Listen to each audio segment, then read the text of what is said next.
Donc maintenant, on va entamer le volet culturel. Donc, dans un monde qui efface la religion du spectre sociétal, l'absence de religion ne marque-t-elle pas une lacune dans le paysage culturel d'une société promotrice de la diversité? Monsieur Franco Famularo, secrétaire général de la Fédération universelle pour la paix, mettra en lumière cette question. Alors, bonjour tout le monde, merci. Premièrement, je m'excuse et je demande votre pardon parce que je ne parle pas la langue de Molière aussi bien que les Québécois. Et voilà, même si je suis né à la Chine, c'est pas la Chine en Asie où on parle le mandarin, mais la Chine ici, un arrondissement à Montréal, la première banlieue.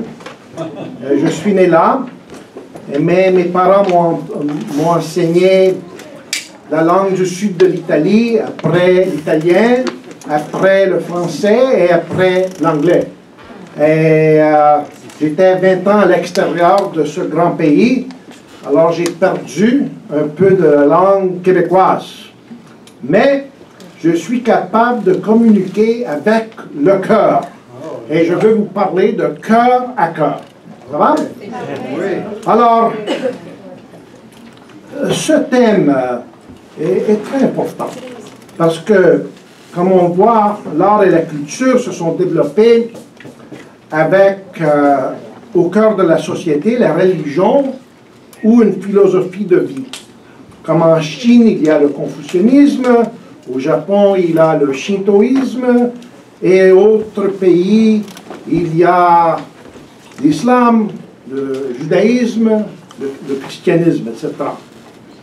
Alors, quel est le rôle que les religions jouent-elles dans le développement de l'art et de la culture? Il est clair, si nous regardons l'histoire, il y a clairement une influence profonde dans chaque civilisation par la religion.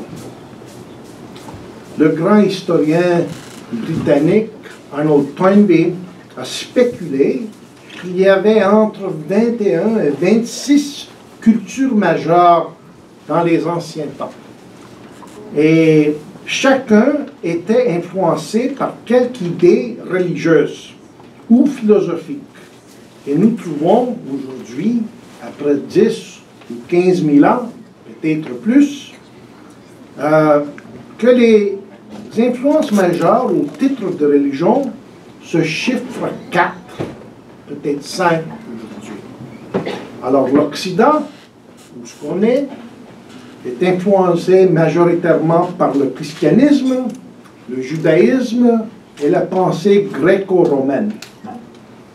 On parle de la civilisation islamique qui domine le monde arabe, la Perse et autres régions du monde. En Inde, on a l'hindouisme, où il y a plus d'1 milliard de population. Et en Extrême-Orient, il y a les philosophies qui dominent, qui sont le confucianisme, le bouddhisme et le taoïsme. Ce sont 4 zones majeures dans le monde où on trouve l'influence de la religion. Et il faut penser que les religions du livre, ce sont le judaïsme, le christianisme et l'islam, influencent entre 3,5 et 4 milliards de la population du monde. Ça veut dire plus de la moitié de la population mondiale. Et ce sont des religions monothéistes, des religions où on croit en un Dieu.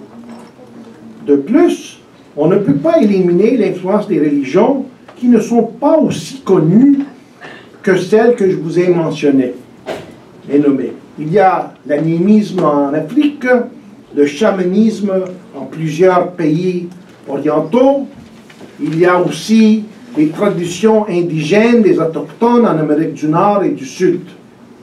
C'est partout. Alors, on voit que chaque civilisation a de grandes difficultés à se divorcer de leur héritage religieux ou spirituel. On voit ici au Québec, où on se rappelle que lorsque j'étais jeune une fois, 95% de la population allait à la messe le dimanche. Vous ne vous rappelez pas de ça? Moi, oui. Hein? Et personne n'allait magasiner parce que les magasins étaient fermés. Et tout se réunissait en famille après la messe. Et on mangeait en famille. Presque personne n'allait en voiture parce qu'il n'y en avait pas. Et il était arrêté pour passer leur temps en famille, comme je vous dis. Même si durant les dernières 40 ou 50 ans, cette influence religieuse a diminué, on peut constater que c'est toujours les lieux comme l'oratoire Saint-Joseph, la basilique Notre-Dame, qui sont les endroits les plus populaires avec les touristes. L'oratoire Saint-Joseph a eu plus de 2 millions de visiteurs l'an passé. Donc, on voit que même le tourisme est influencé par l'histoire religieuse. Il est très difficile, de nouveau, de se divorcer de ce passé religieux. Ainsi, il est clair qu'à la base de chaque civilisation, il y a un fondement spirituel ou religieux. Même si nous sommes devenus une société laïque, les gens demeurent préoccupés par les questions liées au sens de la vie, l'existence de Dieu, la vie après la mort, que lors des sondages, on constate que les gens demeurent préoccupés de ces sujets. Ces dernières années, même si nous ne pensons pas beaucoup à ces questions et que nous ne sommes pas confortables avec des idées spirituelles ou religieuses, elles sont partout. Alors, comment le rejet, parlons du Québec, du catholicisme, a-t-il mené à la décadence dans notre société? Est-ce que c'est vrai? On doit penser critiquement. Peut-être ce que je vous pose, ce n'est pas une bonne question, mais on va essayer de la répondre quand même. Il est clair que des erreurs ont été commises dans la gestion de la société par l'Église catholique au Québec, mais également dans les autres parties protestantes du pays, étant donné que les religions sont établies par des êtres humains, il est toujours possible de commettre des erreurs. Ouais.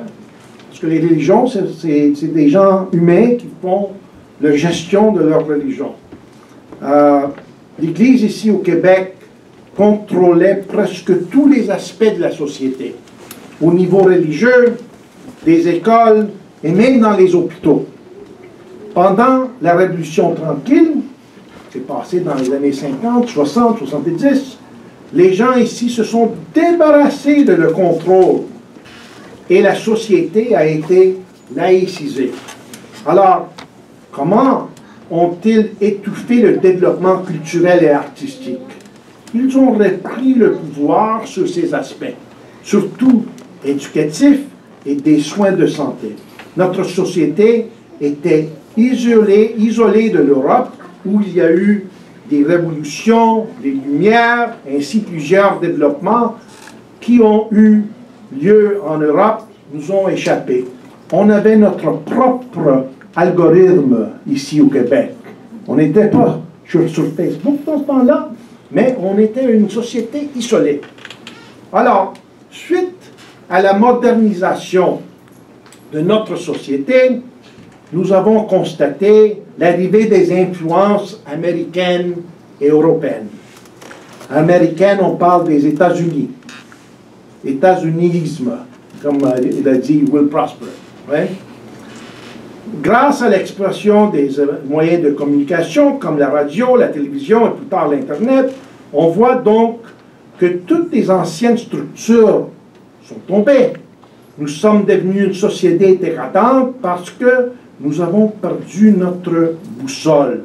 On a perdu notre sens de direction, comme comment vivre en famille. Ainsi, on a des familles déchirées par le manque des valeurs communes. C'est la même chose dans plusieurs autres aspects de notre société, comme dans l'art et la culture. On ne sait plus comment déterminer ce qui est bien ou mal, car on croit à la liberté d'expression. En même temps, on doit penser que certaines formes d'art peuvent avoir une influence néfaste sur la société et nous poser à exploiter l'autre, les femmes et les gens avec des croyances différentes des nôtres. Je veux faire mention ici qu'il y a de l'abus à cause du manque de valeurs claires dans les expressions artistiques qui mènent à une confusion entre ce qui constitue de l'art et ce qui est la pornographie, par exemple. Il faut se sensibiliser à la valeur réelle de l'être humain. Alors, de quelle façon l'éloignement de la dimension spirituelle a-t-elle mené à une perte de sens dans la vie quotidienne? Il est aussi clair que dans le passé, la population en général tenait à suivre les valeurs et croyances qui avaient été adoptées par l'Église. Lorsque nous avons vécu la Révolution tranquille au Québec, qu'est-ce qui les a remplacés? Il y a eu de nouvelles tendances littéraires et politiques. Il y a eu, par exemple, la Révolution tranquille. Les gens se sont affiliés aux idées culturelles et politiques de ce temps. Ils ont tenté de remplacer ce que l'Église avait mis en place en prétendant que nous sortions d'une période de période de grande noirceur. Toutefois, tous ne sont pas d'accord à ce sujet. Alors, la nature des Québécois, et je le dis parce que je suis Québécois, né ici, mes parents sont arrivés avec un des derniers bateaux en 1955, pas comme 1630 comme Serge ici et les autres. Et je le dis ouvertement, et même si mes parents sont italiens, on était aussi catholiques. Et il y avait l'attitude de suivre comme des moutons. Et à cause de cette nature, on a été influencé par les gens qui parlaient le plus fort, les pensées les plus dominantes. Ainsi, on a perdu notre sens de direction parce que les idées qui nous ont été introduites à cette époque ne nous ont pas donné satisfaction. Il y a parmi nous des gens qui sont devenus matérialistes, consommateurs avides, et le résultat est que leur soif spirituelle n'a pu être satisfaite. Comme Stéphane Archambault du groupe MES ailleurs le dit si bien dans le documentaire L'heureux naufrage, il faut prendre son vide en main. Alors, de quelle façon la présence de la dimension religieuse a-t-elle favorisé le respect des gens des religions diverses? On voit que les religions ont eu un impact énorme sur notre société. C'est notre histoire et l'histoire ne doit pas être oubliée. Si on n'étudie pas l'histoire, on va répéter les mêmes erreurs qu'on a fait dans le passé. Aucun doute. Le problème n'est pas causé par la religion. Le problème est celui de l'être humain qui manque l'habilité du respect mutuel, de la tolérance, de l'habilité de forger des liens d'amitié avec son voisin, s'ils ont des différences de personnalité ou de religion. C'est ce que nous constatons aujourd'hui. Le monde, dans sa globalité, cherche à établir le vivre ensemble. Ici, au Québec, on voit que l'immigration augmente et qu'elle et qu'elle ne diminuera pas. Les projections pour le Canada sont que nous allons augmenter substantiellement notre population dans les prochains 40 ans. Et la majorité de cette croissance ne sera pas par la natalité. Les francophones et les anglophones de souche n'ont pas beaucoup d'enfants. La population passera de 7,5 millions à plus de 10 millions au Québec pendant les prochains 20 ou 30 ans. Et ça se passera par l'immigration. Aujourd'hui, au Canada, selon les statistiques de Statistique Canada, ouais, on voit que 20% sont nés à l'étranger. 20% sont des minorités visibles. Moi, je pensais que j'étais une minorité visible quand j'étais jeune. Parce qu'on mangeait du spaghetti quand les autres ne mangeaient pas ça. Hein? Et je me fais agacer et je me faisais battre parce que je mangeais des mets italiens. Imaginez-vous. Hein? Mais ça fait longtemps, mais ça fait seulement 50 ans de ça. Hein? Comment le monde a changé. Mais les minorités visibles au Canada, c'est les Chinois, celui noir d'origine africaine, et les Indiens. 20% et bientôt 25% seront de cette origine. C'est important alors de trouver des façons d'être ouverts, de vivre ensemble, de se respecter, de créer des lois dans notre société qui donnent l'opportunité à chaque religion, groupe ethnique ou couture de se développer et de soutenir les valeurs et principes qui nous sont universels. Nous devons trouver les valeurs communes qui sont appropriées pour notre société québécoise en mutation constante.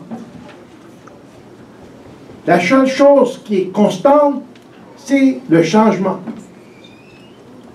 C'est effectivement le but de la Fédération pour la paix universelle que je représente, de promouvoir de telles valeurs. Alors, quel rôle le catholicisme a joué dans la vie des gens au Québec? Ouais, la religion catholique est ancienne.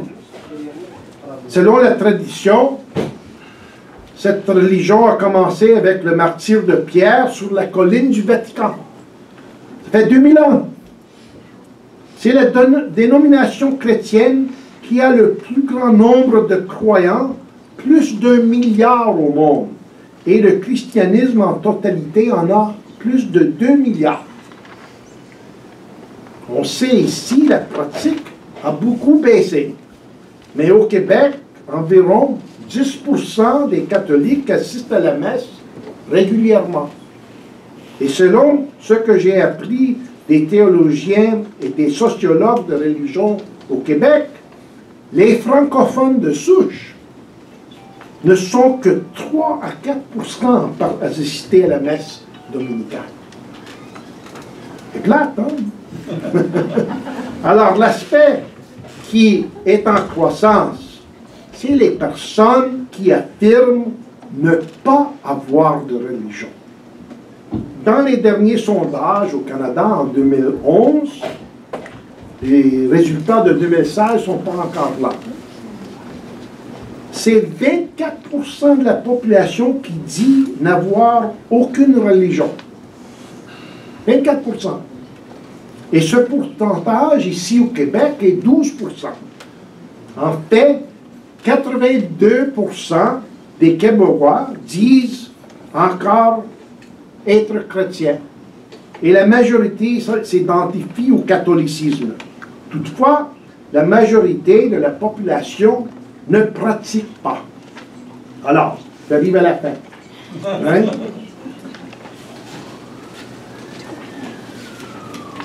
On voit que ce n'est pas les gens sont en... On voit que ce n'est pas que les gens sont en perte de sens. C'est plutôt qui sont en recherche de sens. Comme on voit dans le film L'heureux naufrage du cinéaste Guillaume Tremblay, c'est la raison pour laquelle nous voyons de grandes sections dans les librairies pour la spiritualité et la croissance personnelle.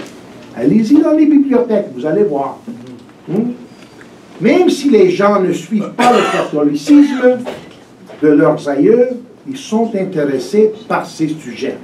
Donc, même si la religion organisée a subi une baisse marquée, les gens n'ont pas rejeté la spiritualité. Ils n'ont pas rejeté la religion en soi. Ils ont rejeté la façon que la religion est organisée dans l'Église. Ils sont toujours intéressés dans la spiritualité. Peut-être que si la religion se présente autrement, de façon plus moderne, ils seront alors plus intéressés de lire des livres sur ces sujets-là. Le nouveau film Wonder Woman, vous avez déjà entendu parler? Ouais. Est un bon exemple d'une femme super-héros. Héroïne ou héros? Héroïne. OK? D'une figure messianique féminine, en quelque sorte, qui vient pour sauver le monde. Ce film a battu tous les records de box-office. Les gens sont intéressés dans des thèmes de cette nature sans être associés à la religion traditionnelle. Hier soir, je m'ai fait dire par une de nos jeunes dans notre communauté de foi, « Ah, le service, c'est trop vieux pour nous. » C'est une jeune de 21 ans ou 22. Alors voilà, tout le monde se le fait dire. Vous êtes jeune, vous comprenez tout ça. Ouais, peut-être. Peut-être que vous n'êtes pas d'accord.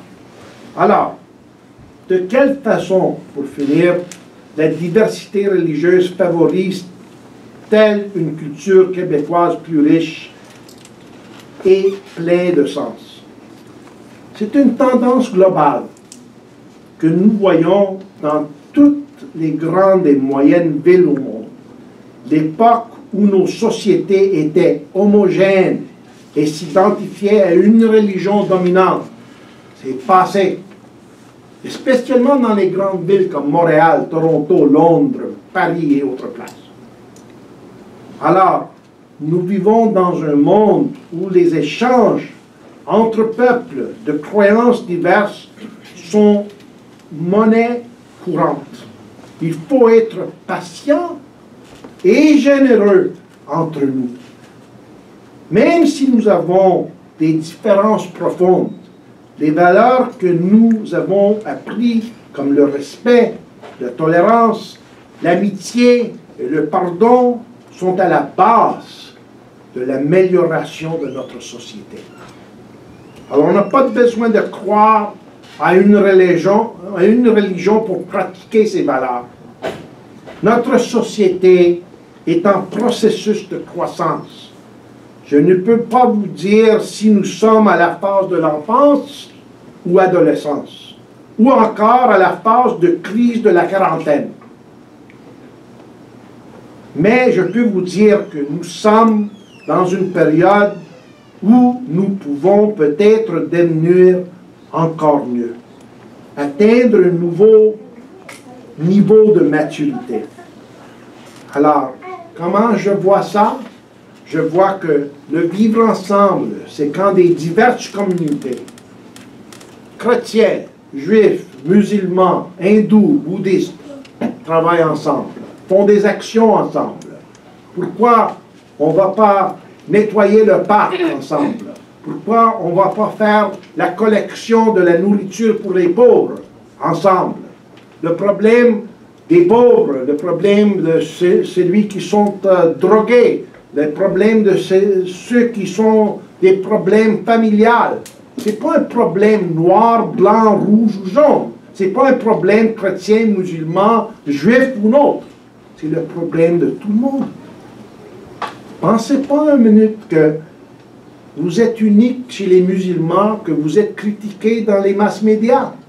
Il y en a des autres qui ont passé par là avant vous, ici au Québec et aussi au Canada. Hein? Oui, depuis 1973, je me fais dire « Oh, tu es membre de la mafia. » Oui, pourquoi? Parce qu'il y avait un grand film en 1973, ça s'appelle « The Godfather ». Ouais? Puis tous les Italiens ont été marqués par ça. Vous croyez?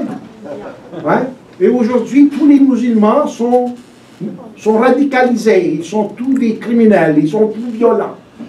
Moi, j'y crois pas. Tous les Noirs ne sont pas tous des gens qui font le marché de drogue. Ils ne sont pas tout comme ça. J'en connais beaucoup. Ouais? Mais, je vais vous dire un autre secret final, c'est que j'étais tellement content quand M. Trump a gagné l'élection dernièrement. Pas parce que je l'aime, mais parce que la masse média était complètement en erreur. Ils n'ont pas prévu cette situation dans la société parce qu'ils vivent dans leur algorithme, comme ce qu'on a. Ils vivent dans leur dimension et ils ne sont pas connectés à la réalité. Je n'ai pas voté pour lui, je vous dis, mais je peux vous dire que la seule chose qui m'a donné satisfaction, qu'une fois finalement, les masses médias ont fait une erreur profonde. Les sondages ont fait une erreur profonde. Parce qu'ils ne sont pas en contact avec la réalité. Alors, quand j'ai écouté les commentaires de M. Boatti, j'espère que je l'ai bien prononcé. Parfait en italien, c'est bien. Ouais. Quand il a montré ces exemples du mass média, j'étais très touché parce que c'est comme ça que des gens sans éducation vis-à-vis de la religion, vis-à-vis de la culture, expriment leur point de vue. Et c'est fait pourquoi? Pour scandaliser la population et rien d'autre. Alors, nous avons un défi. Et notre défi est de vivre ensemble et de travailler ensemble pour transformer notre société et devenir mieux ici au Québec et partout. Merci.